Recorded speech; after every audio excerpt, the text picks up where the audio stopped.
আজকে একটু ঝাল ঝাল করে রোস্ট রান্না করলাম। অনেক দিন ধরে গরুর মাংস খেতে খেতে রুচি নষ্ট হয়ে গেছে, এই কারণে মুরগির রোস্ট রান্না করলাম। আসসালামু আলাইকুম, কেমন আছেন সবাই? আশা করি ভালো আছেন।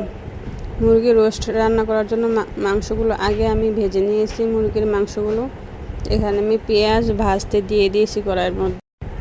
এর মধ্যে আমি গরম মশলা দিয়ে দিয়েছি, লবণ পরিমাণ মতো দিয়ে দিলাম। এখন দিয়ে দিচ্ছি রসুন বাটা, পরিমাণ মতো দিতে হবে।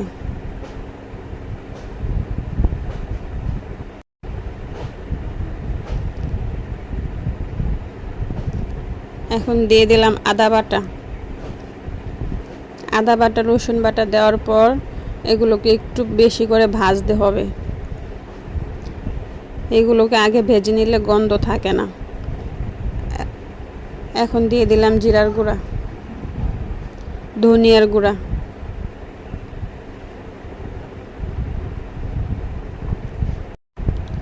সব মশলাগুলো পরিমাণ মতো দিতে হবে। কাঁচামরিচ দিয়ে দিলাম।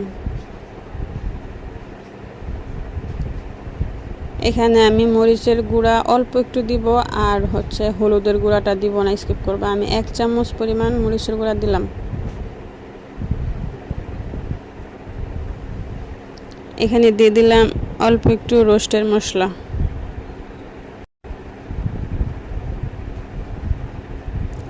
এখন আমি মশলাগুলো ভালো করে কষিয়ে নিব একটু পানি দিয়ে।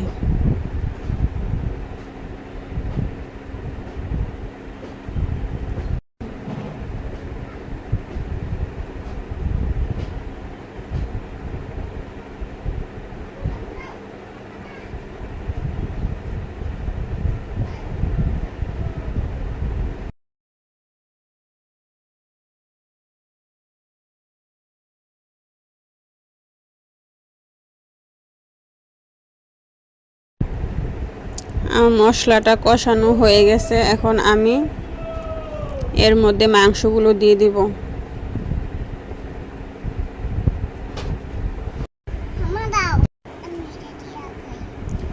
মাংসগুলো দিয়ে আবার কতক্ষণ আমি কষিয়ে নেব।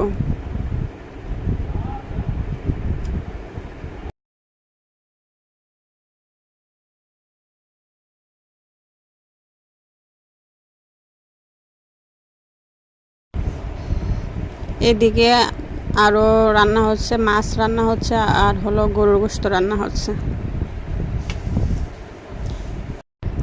এই যে আমার রোস্ট রান্না কিন্তু প্রায় শেষের দিকে। আমি কিন্তু একটু পানি দিয়েছি বেশি, একটু ঝোল ঝোল রাখবো। রোস্টের ঝোলটা আবার খেতে অনেক পছন্দ করে সবাই। এই যে আমার রোস্ট রান্না শেষ, আমি কিন্তু এখনই এটা নামিয়ে নিব। তো ভালো থাকবেন সবাই, সুস্থ থাকবেন। অবশ্যই লাইক কমেন্ট শেয়ার করে পাশে থাকবেন। কেমন হয়েছে অবশ্যই জানাবেন। আল্লাহ হাফেজ।